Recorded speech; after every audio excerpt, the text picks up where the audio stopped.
Olá, alunos, bom dia, boa tarde, boa noite. Estamos aqui iniciando mais uma aula online e o conteúdo de hoje, a matéria de hoje é arte grega, a arte da Grécia na antiguidade, ok?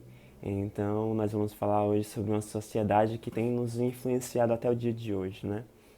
Quando a gente fala da Grécia, nós falamos do homem.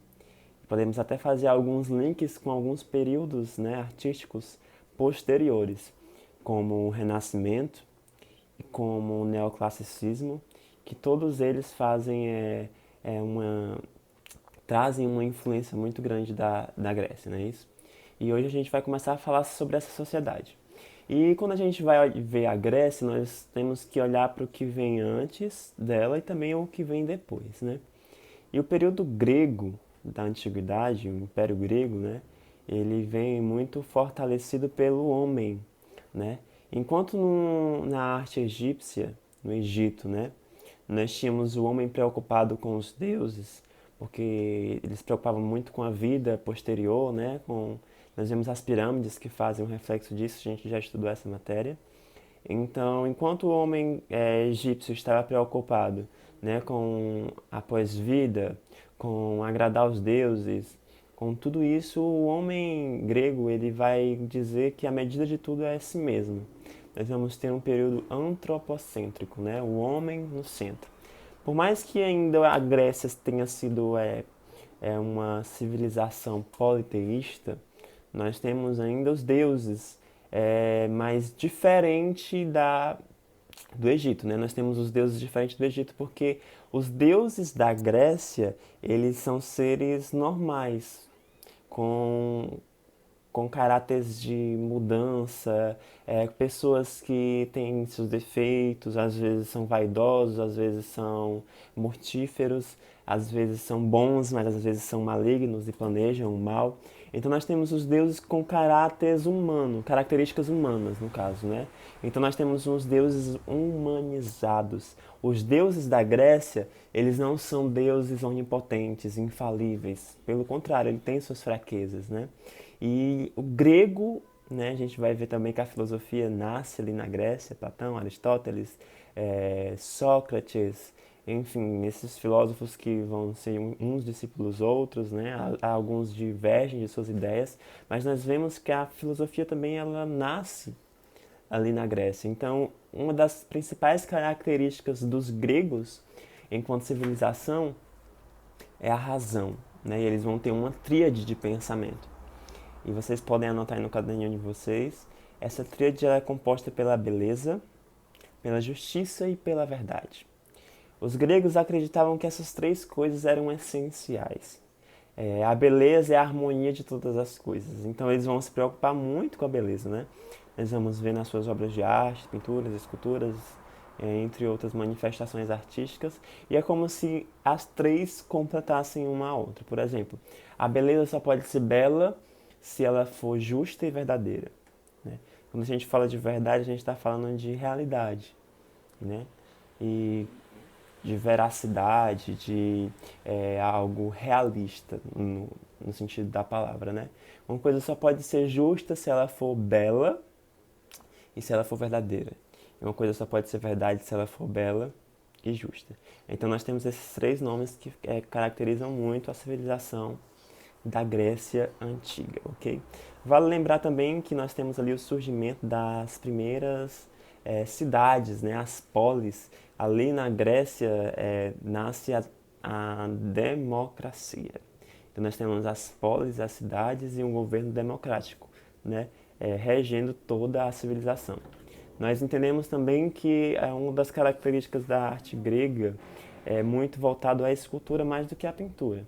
Mas a gente vai ver isso quando a gente for ver as divisões dos períodos, né? Dos três períodos que a gente vai ver em seguida sobre a arte grega. E o que a gente vale lembrar também que contribuiu muito é que a Grécia ela conseguiu muito território. Então a língua grega ela foi um grande difusor de sua cultura. Então a língua grega ela vai facilitar a expansão do território, porque todo mundo agora vai ser como se fosse o nosso inglês hoje em dia. Todo mundo vai ter que aprender o grego, né? E isso aí possibilita uma abrangência maior dessa cultura. Agora a gente vai pular para a parte 2 da aula, que a gente vai conhecer agora a fundo as manifestações artísticas da Grécia, ok? Em relação à arte, a períodos artísticos, nós temos no livro de vocês, no capítulo 4 falando sobre isso e tudo mais, mas gostaria de falar mais um pouco a fundo sobre as três divisões.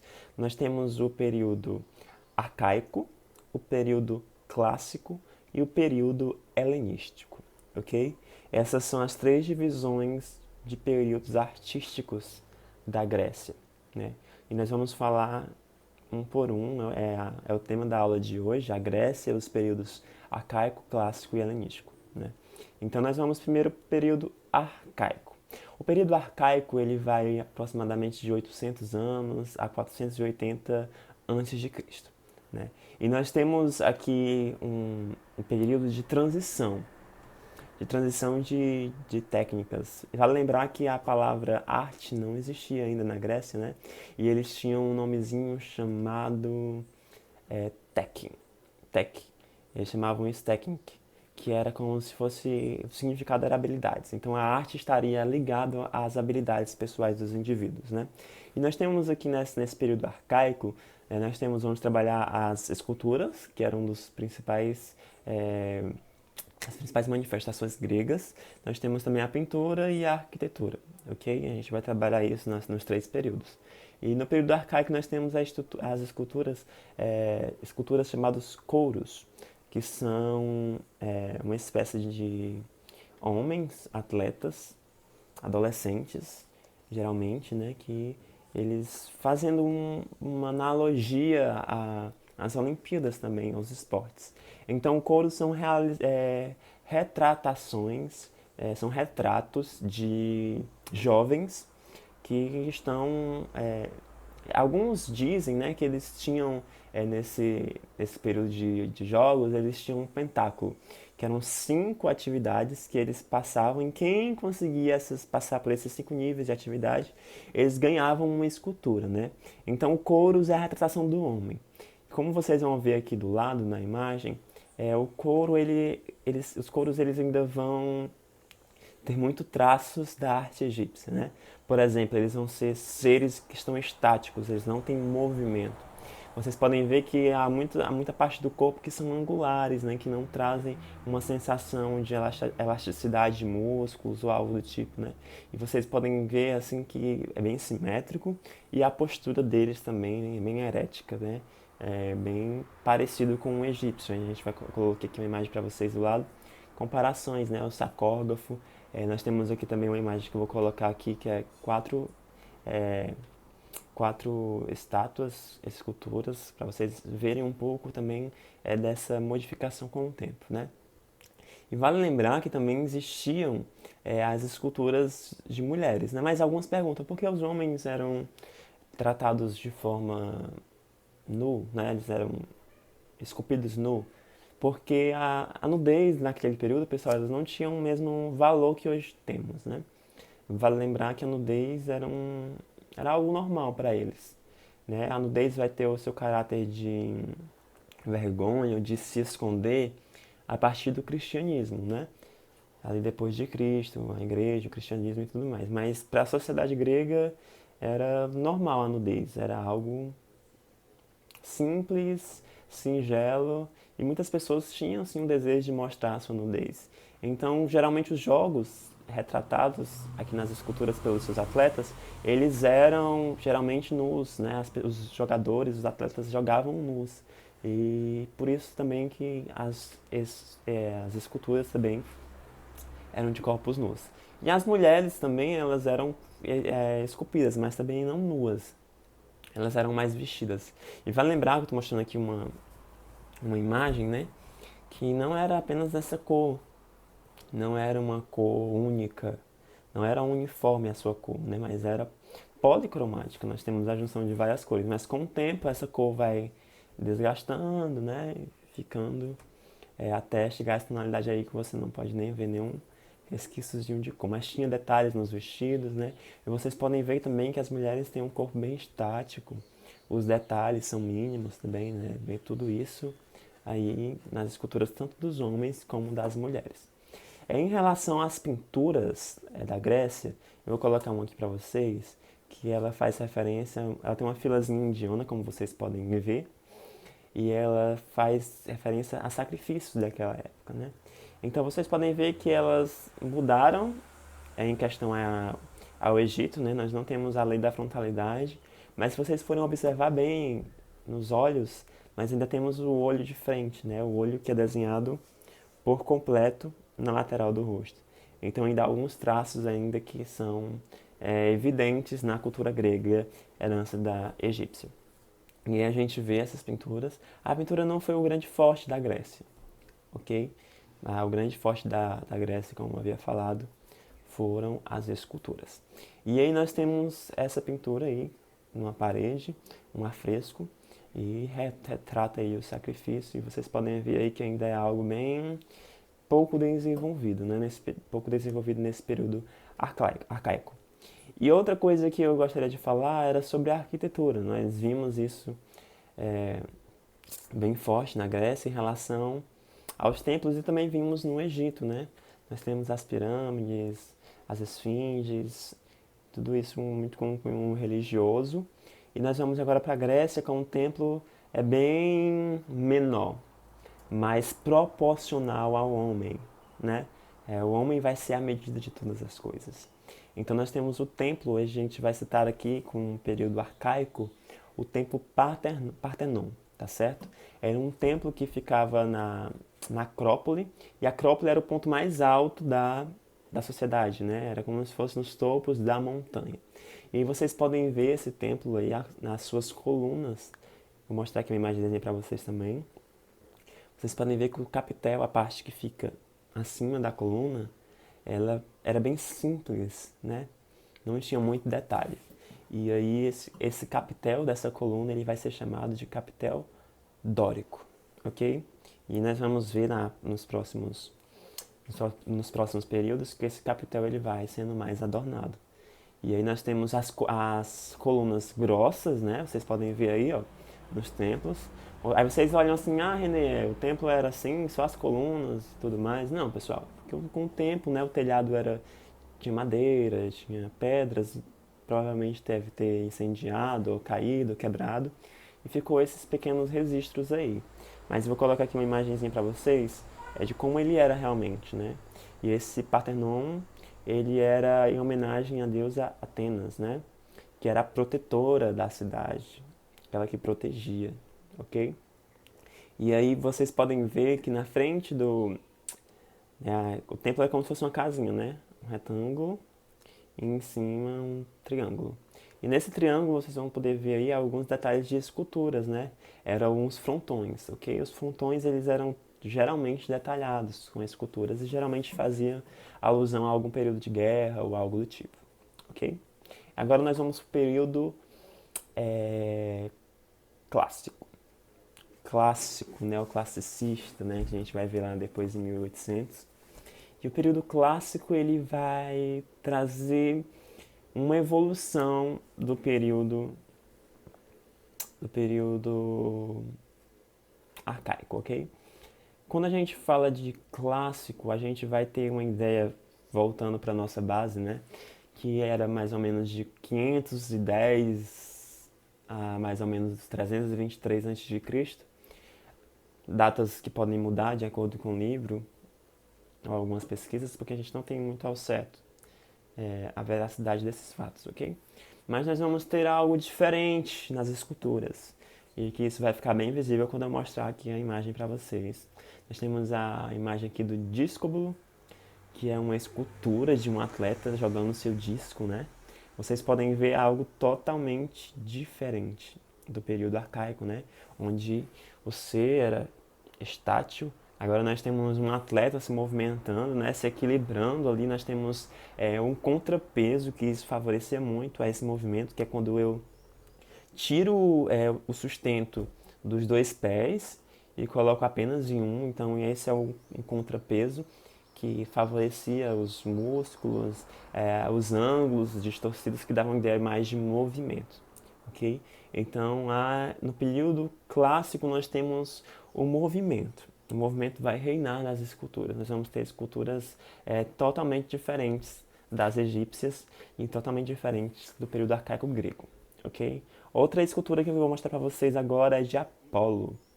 E o pé dele, vocês podem ver que ele tem um pé firme no chão e o outro um pouco com ângulo, né? Como se estivesse pisando com a pontinha dos dedos. Isso possibilita uma mudança no corpo, no quadril. Nós temos aí também as mãos que estão soltas do corpo, né? Que era algo bem característico do arcaico, as mãos meio que coladas, mais firmes e estática. Aí a gente tem aqui as mãos elevadas, né? E algo que marca essa escultura de Apolo é o tecido que cai sobre a mão dele, né? Vocês podem ver aí o tecido. Pessoal, isso é uma pedra, né?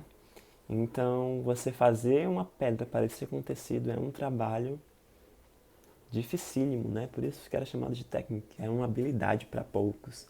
Então, vocês podem ver aí a verdade na realidade, a beleza e a justiça, que são caráteres gregos na escultura, né?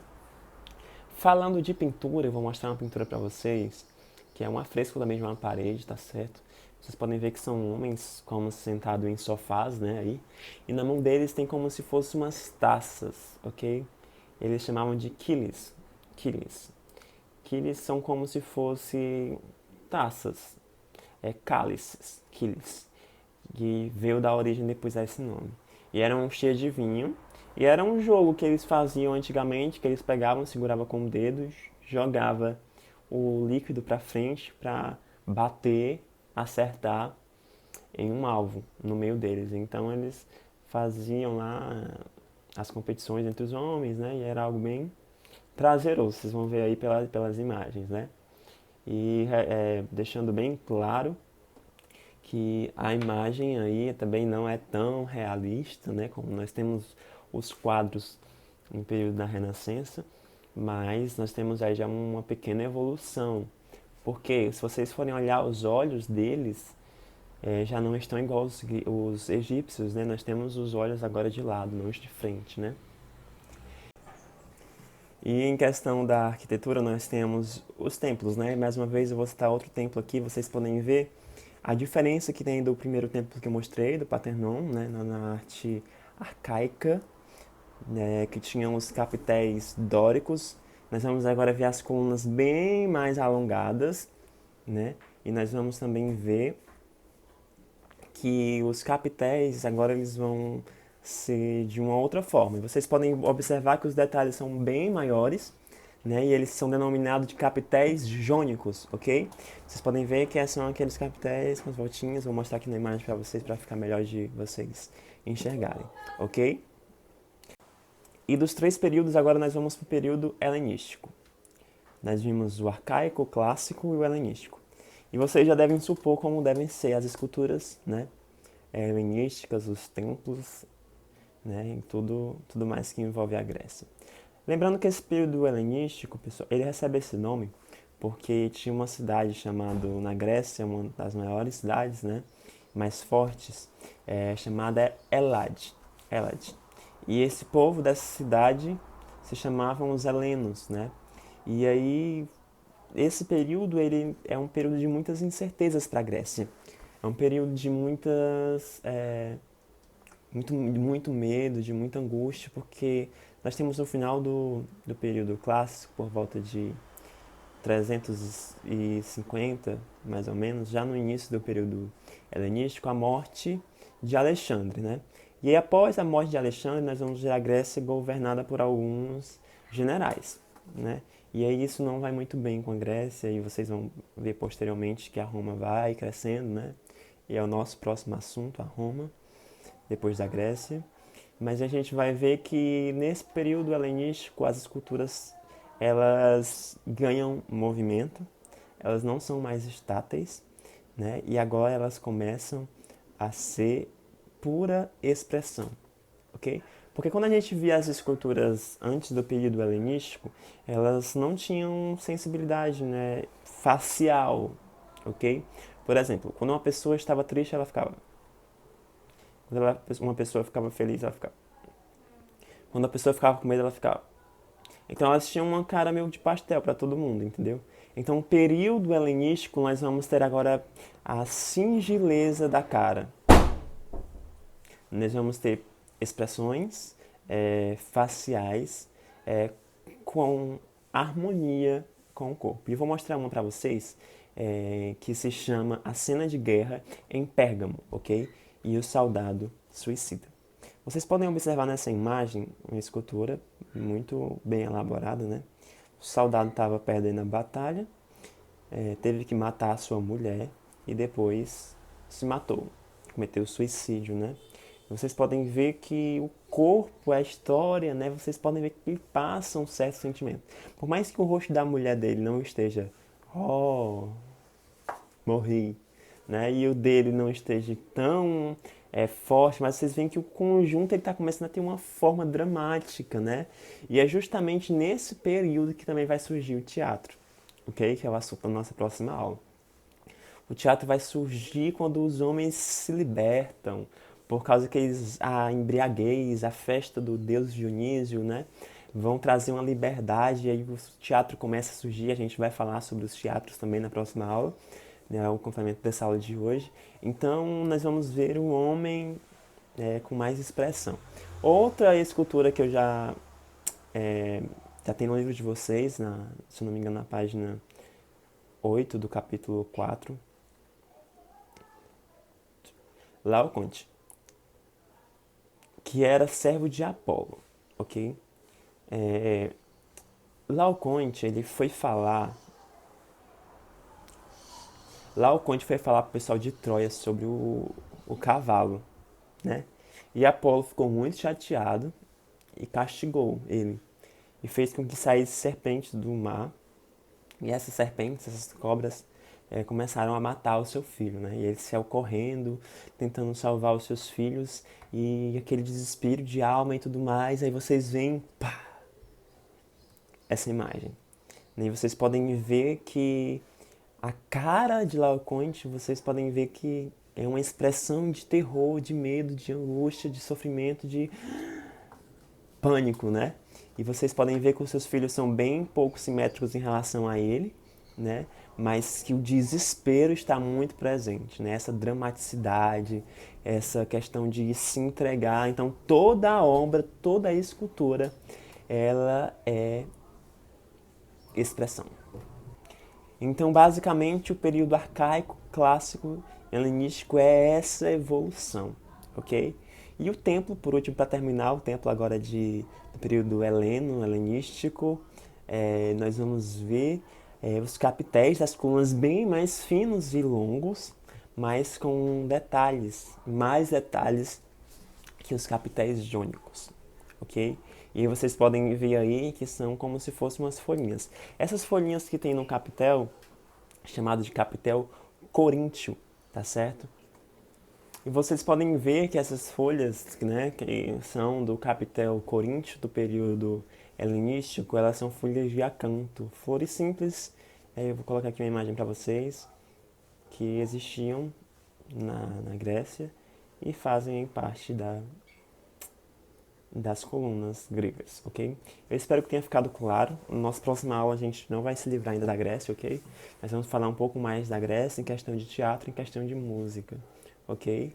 E aí, em seguida, como a gente está fazendo esse breve resumo de Grécia, a gente vai entrar em Roma.